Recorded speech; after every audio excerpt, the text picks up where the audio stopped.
Wow, Thank you. excellent. Yeah, thanks, Emily.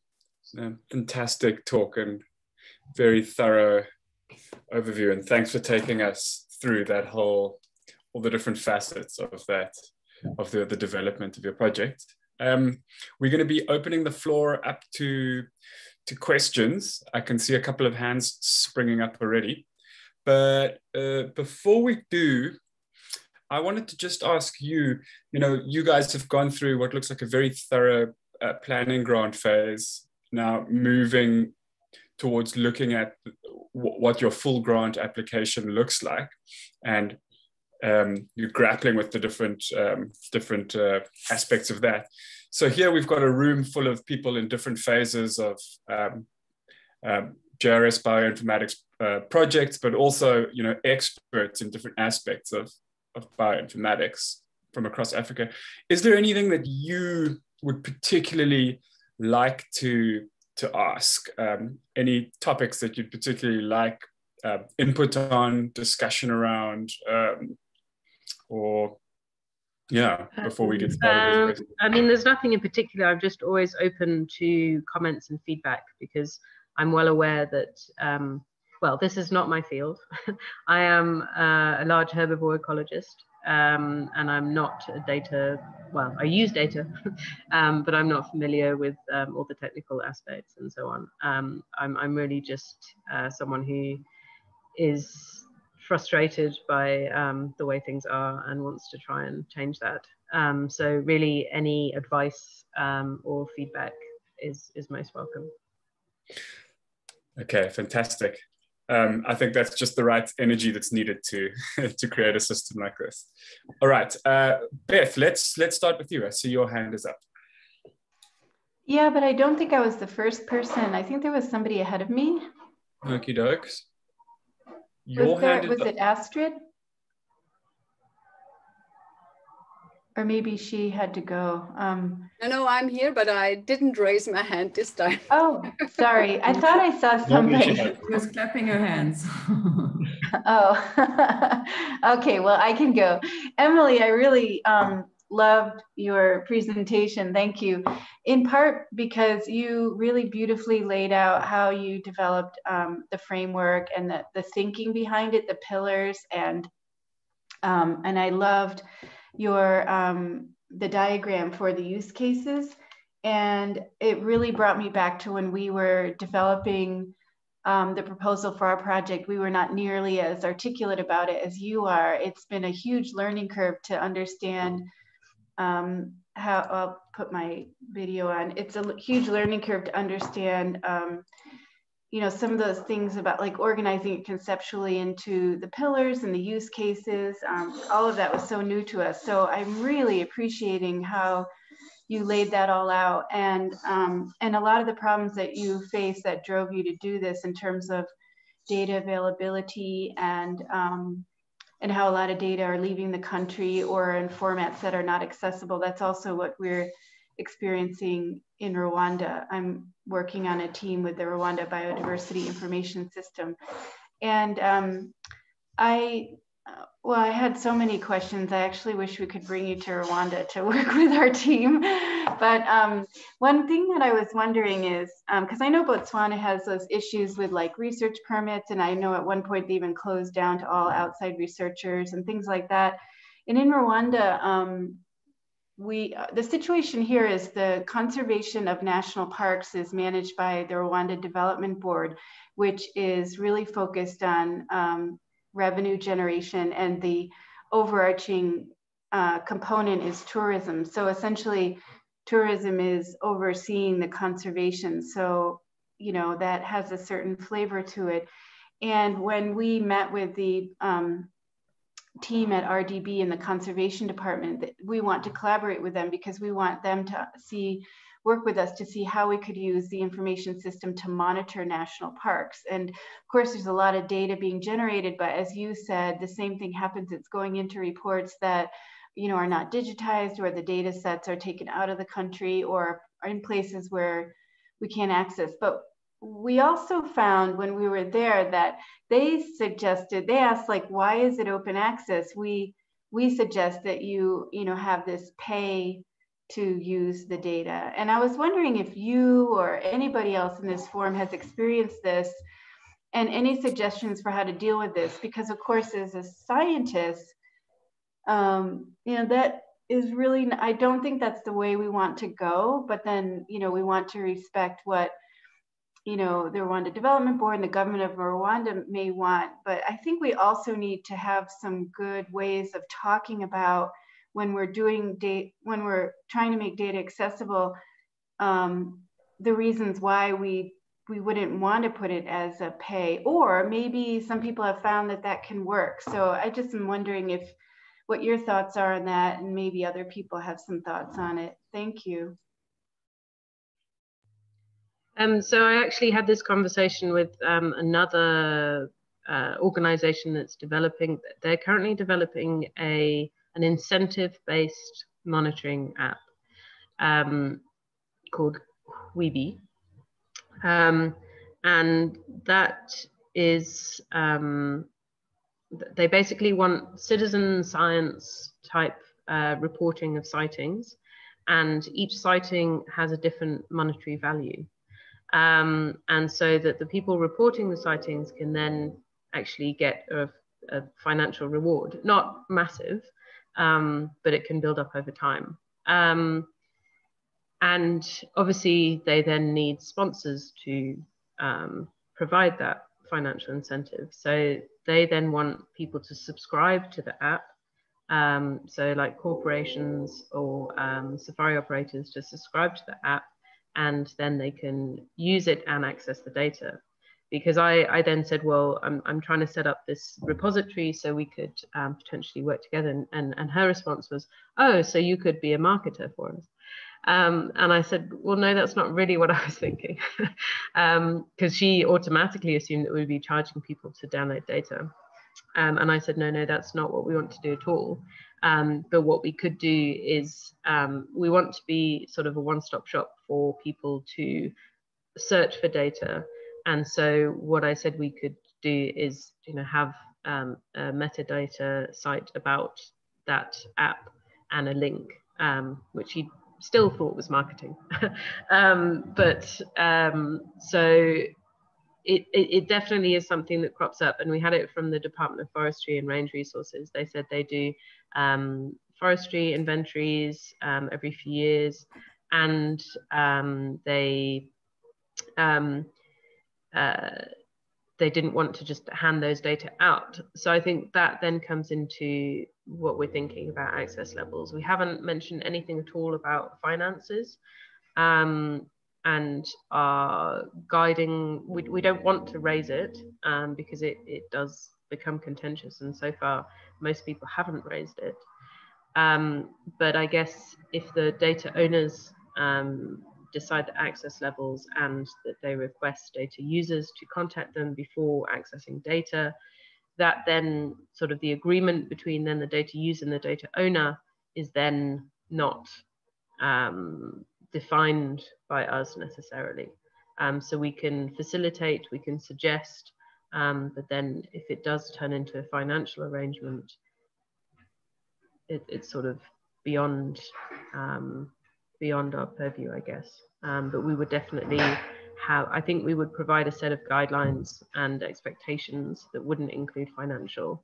But I do appreciate, and yes, it also speaks to sustainability. If you can charge people for data, then you can fund your project. It's just about whether enough people ascribe a monetary value to data that would actually support it, or whether that would put people off from using the system. Just my thoughts. Thank you. Thanks, Emily. Anybody else have any comments or questions on the topic of incentivizing data and the financial element of it? See, Astrid's hand is up there.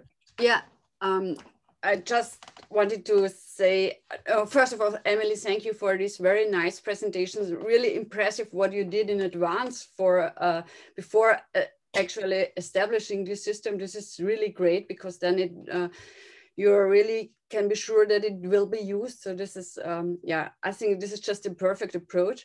The only thing I worry about is maintenance, and this brings us again to this pay for data topic. And I do think this is the wrong way. I think it's the wrong way to let people pay for data. I mean, I'm talking from a European perspective, where most of the data are compiled or sampled and are funded by public money. And then you cannot charge people for using the data. So, and to my opinion, so I'm also hosting a very big trade database where we have the same problems that we do not know how to maintain it or how where we get the funds from. And I really tried to find out, as we have about 2,000 registered users. So if all of them would only pay $10 or something per year, I would have enough money to maintain the whole thing. But I made a questionnaire once, and then I saw people are really reluctant to pay for that. As to my experience, I would think it would not work. I mean, it would work for maybe 1 or 2 years, but then I don't think so. So create incentives that are not based on money would certainly be the better way to, yeah, to do it.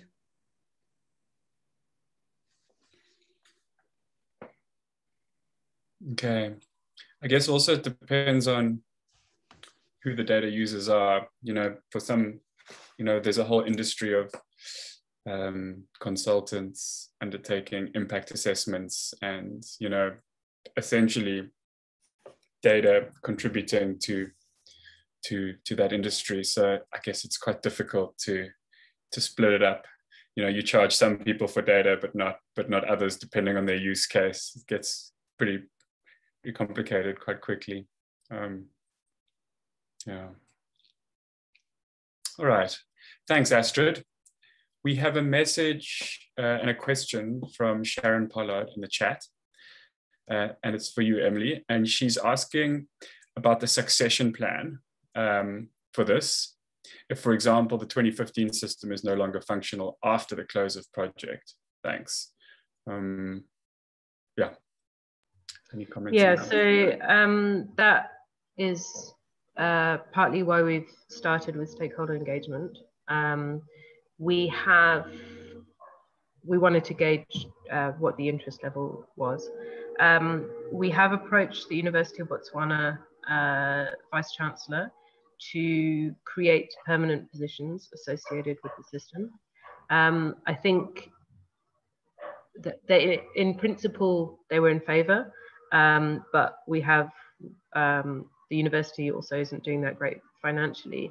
And I can understand from their point of view, they might not want to create a permanent position without really knowing what their returns would be. So our plan is if we get this full grant proposal, is during those 3 years to really try and work as hard as we can to show that the system is useful to multiple stakeholders, that it's beneficial, because the university does have a requirement to provide services to government, for example, to help Botswana to run properly and address societal conservation issues. And so if we can demonstrate that this is really meeting one of those requirements, then there's better motivation for the university to create permanent positions. But we are aware that that might not happen. So we have also, so the University of Botswana Library Services have indicated that they want to, that they would be really interested in being trained further and potentially taking over. They have, I think, I can't remember exactly, but they have about, I think they said about 40 or 50 staff members at the University of Botswana Library. So if we could focus on subverting 1 or 2 of them into data management, and then those are existing permanent positions that could be associated.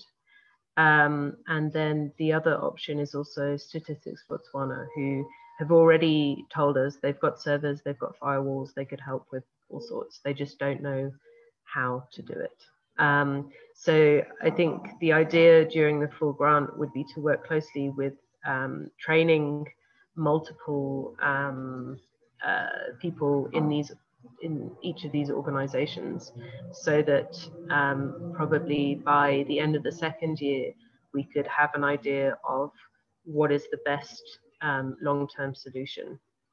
And so by taking multiple approaches, there are no guarantees, but we can hope that at least someone will recognize the value and take it on, whether that is the university or the parastatal.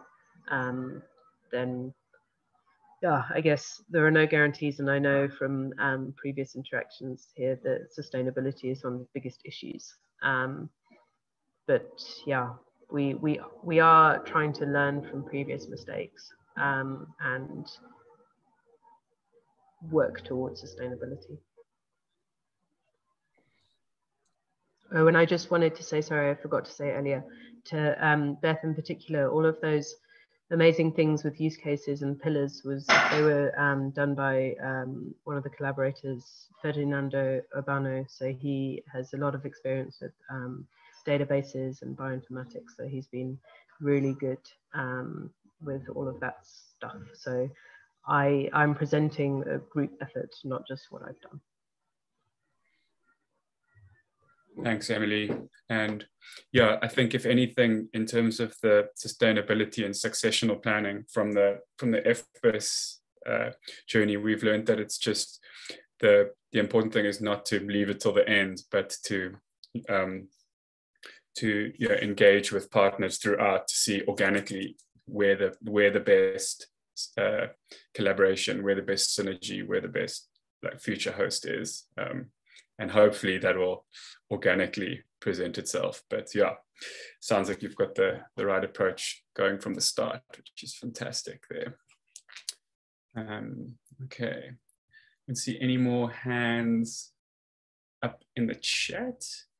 Anybody else have a question for Emily or a discussion point for us at this point? Astrid. Yeah, sorry, maybe I missed it, but if you get the money for doing it, when is the plan to have it finished? Sorry, do you mean the entire project or the database? Or? The ORBIS system. So for... I don't know if it'll ever be finished. I presume these things are evolving constantly. No, yeah, but when do you plan to have it online so that I can use it? So I think we need to I need to go back to my actual proposed timeline, but I believe that we would try to have the first sort of set of data available by the end of the first year. Okay, and this should be fully funded by GRS. So at the moment, yeah, we've applied for the full 3-year grant from JRS. Obviously, there's a lot more funding that we would like. So sure. I think a case of seeing if there are other compatible funders available as we go. And if we can try and leverage some funding potentially from government as we go, we would also try and do that. But do you have any idea how likely it is that JRS will fund it? Because I think they have to like it, because you base it on something that they have already paid with the FB system. So I think this increases the probability that you get the funding. But are there any likelihoods for that? Well, that's exactly what we thought is we don't want to reinvent the wheel.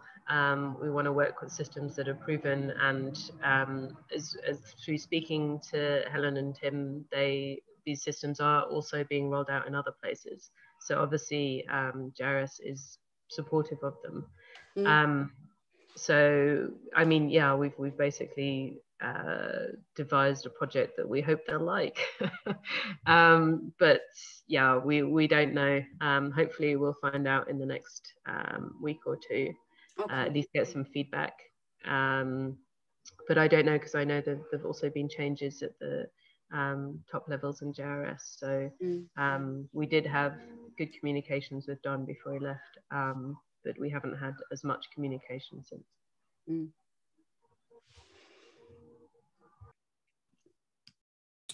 Okay, thanks, Emily. Okay, I don't see any other hands up. Oh, there's one. Nancy, welcome. Hi, Jeremy. Hi. Thanks so much. It's kind of it's not a direct question, but I was just thinking it would be really great to keep this community practice going beyond, we've all been introducing our projects to each other, but I've had so many more detailed questions about, you've got multiple different data sets coming in and how, questions around individual ones and how you structure them and sharing lessons around that. So it's more general hope that we can keep going and into the future and have those kind of focused questions and benefit from the lessons from each other. Thanks. Thanks, Nancy. Thanks very much. Emily, I have a question. You mentioned that so far the focus in terms of the data currency is going to be on so presence absence records, but also on abundance data. And then when you mentioned the Wild Bird Trust and the surveys that they're doing, it got me thinking a little bit about bioindicators. And in FBIS, one of the big focuses has been on serving bioindicator data as well, invertebrate indicators of ecosystem condition.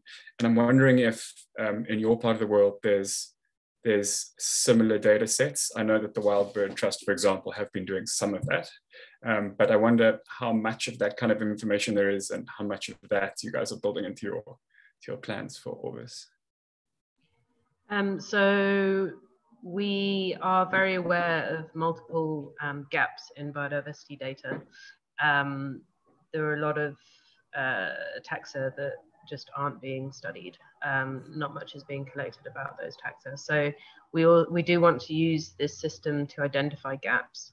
And we hope that if we're working with the Department of Environmental Affairs, who are responsible for biodiversity, that we can make recommendations.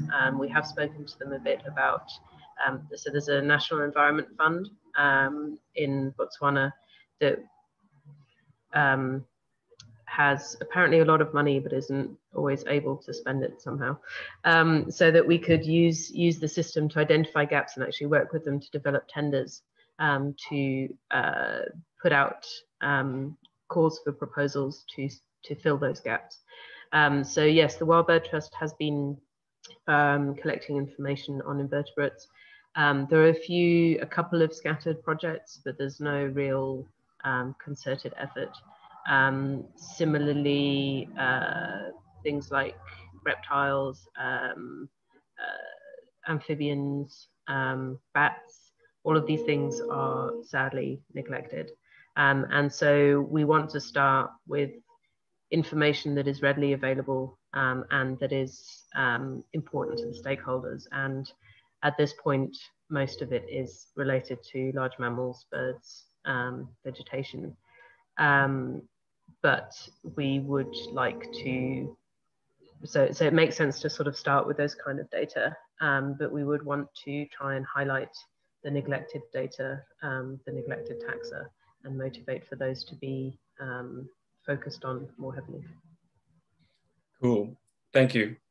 And do you have any bioindices? Something like the equivalent in South Africa here, we've got SAS, which uses invertebrates of different sensitivities to estimate, to proxy for ecosystem health.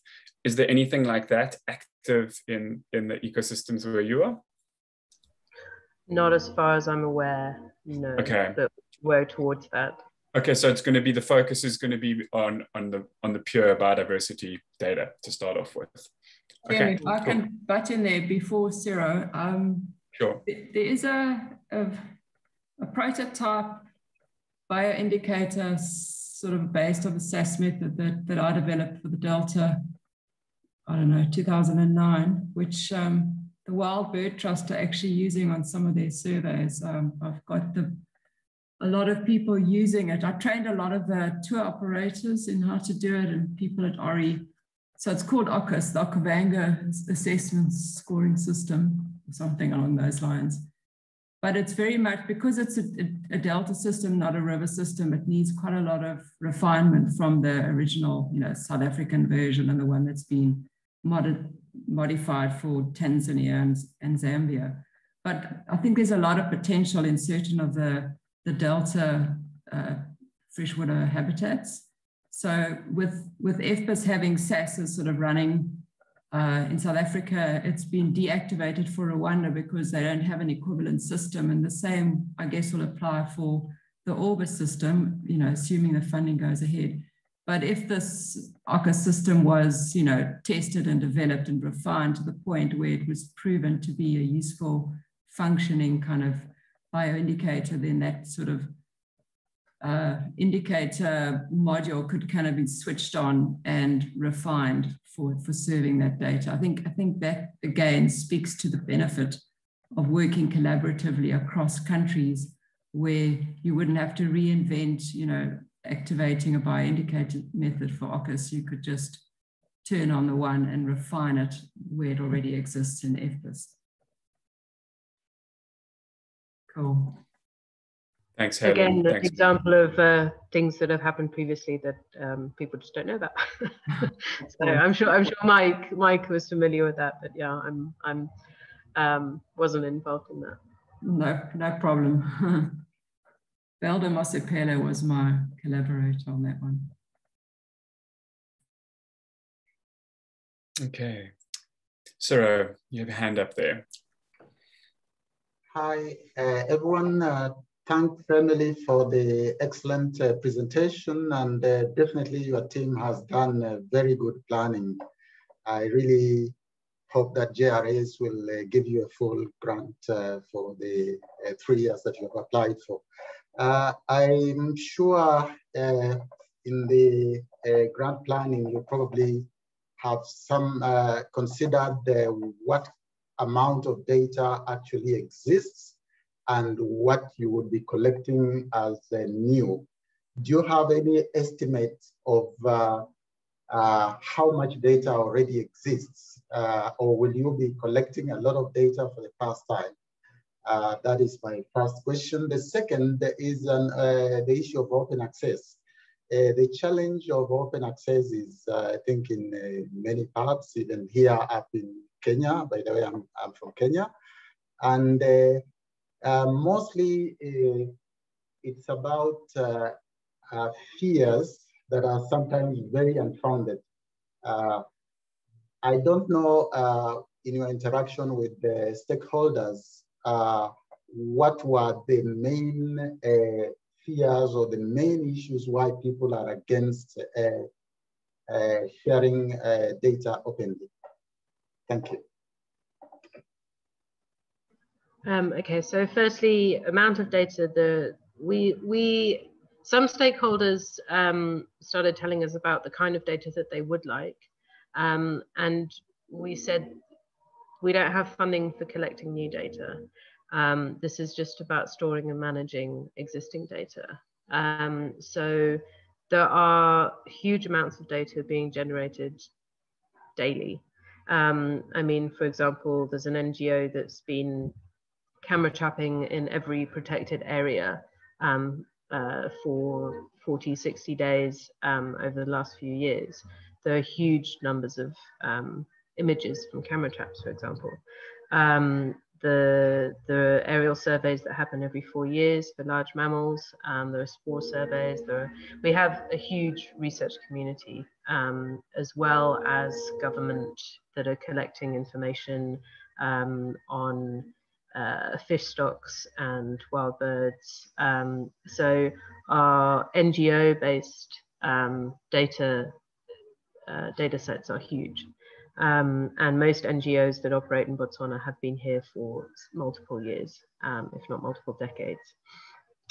So we do have a lot of data. So I would really be focusing on trying to first provide a platform where data can be uploaded, and then motivating the stakeholders to upload and digitize and upload legacy historical data sets that can then be used for comparison and long time series analysis, long-term data trend analysis. Then on the issue of open access, so again, I mean, as I indicated, a lot of the data being collected are being collected by NGOs. So they do have funders and their own requirements. They've got often universities and their requirements, and they've got publication schedules. And so a lot of the issues were not necessarily about distribution and abundance, although there was an issue raised about abundance being used to set hunting quotas.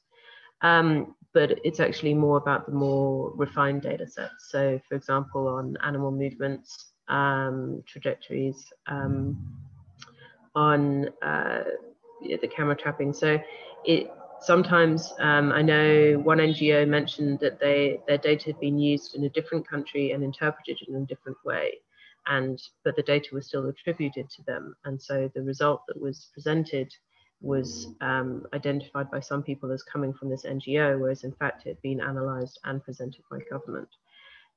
So there can be some issues relating to how data are used and whether they are analysed correctly and appropriately. So those are the sort of issues that were raised. Botswana has experienced a lot of negative international press, particularly around elephant numbers, elephant hunting, and then again recently about rhino poaching. And so the government is also very sensitive about information being or data being used to paint them in a negative light. And this isn't always what's happened, but it has happened. And so the government is very sensitive at the moment to those sort of reactions from international press. So yeah, there are several issues, and I think it would be a case of working closely with stakeholders, and if we can say that distribution and occurrence and metadata, it's at least a start, that most of those would be open access, and then people can sort of slowly ease into the idea.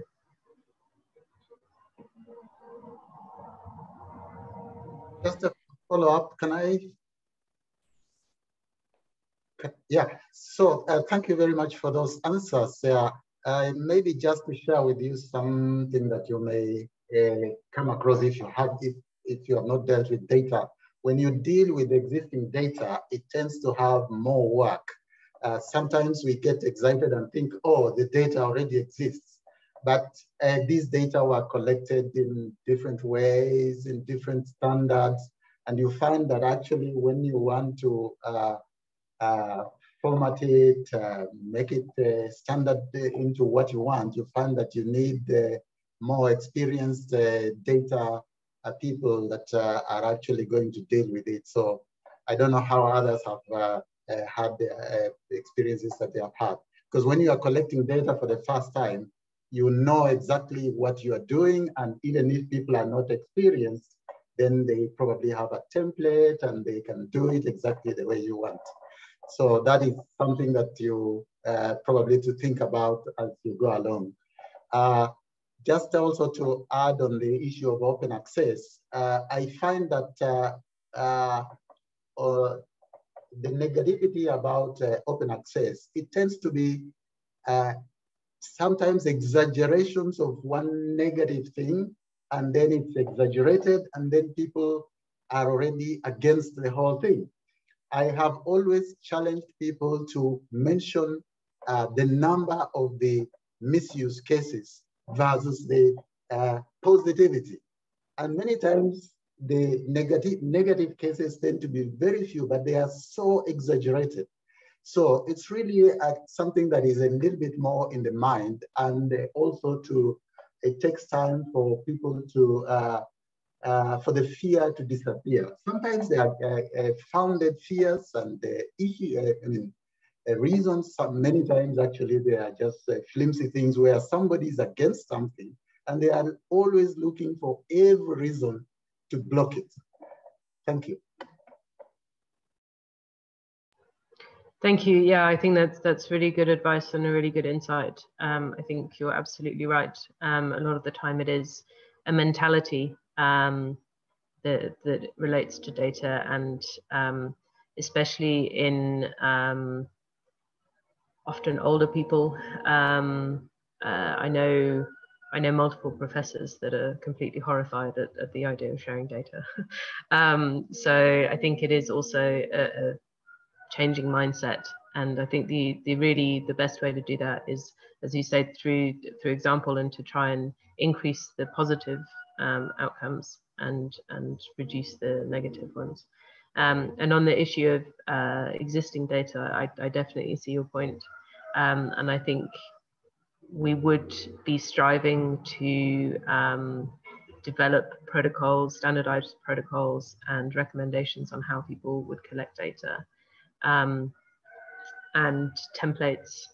So we are working with government departments, for example, to try and digitize, at least potentially provide Excel spreadsheets with drop-down menus rather than just areas where people can type in. And yeah, I mean, it's a huge endeavor, but I guess we just have to start and take it slowly and try and keep everyone on board, I guess.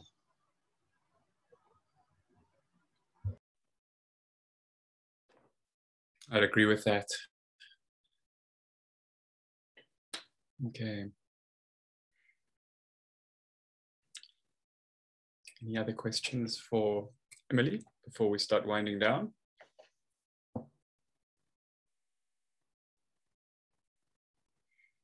Well, Emily, I'd just like to say well done, and thanks for your presentation and for the discussion, the conversation. You've been the first one-person team we've had in the series so far, and I think you did extremely well. And I'm sure we all learned something from your developmental process, and hopefully you have as well. And yeah, I think I get the sense that everybody's holding thumbs and hoping that your proposal for a full project is successful. We'd all like to see that happen. And when that does, I'm sure this forum will hopefully be a platform where these kind of discussions can continue as things come up.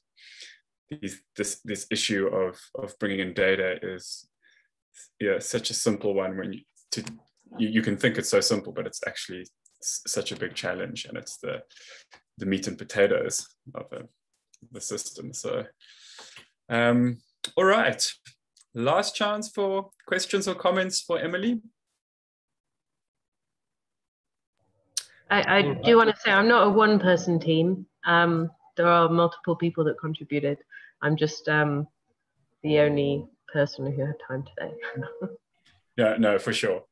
Jeremy, I just wanted to say, also just reiterate your thanks to Emily. I was bugging you behind the scenes to come and share with us your experiences, because sort of through my conversations with you, I could see the extent to which you've grappled with the issues that we've all dealt with, and you've done it in an extremely comprehensive way. So I think there's a lot to be learned by the community, you know. And so thanks again, really, for sharing and making yourself available today. That's brilliant. Thank you, everybody, and for all the positive feedback. It's really rewarding. Thank you. Thanks, Helen. Thanks, Emily. And yeah, next week we'll be moving over to Kenya, National Museums of Kenya, and hearing from Ciro and some of his colleagues in 2 weeks' time. So looking forward to seeing you all then. And yep, we'll be sending out an email with links to the talks as well in the next few days. So thanks very much, everyone.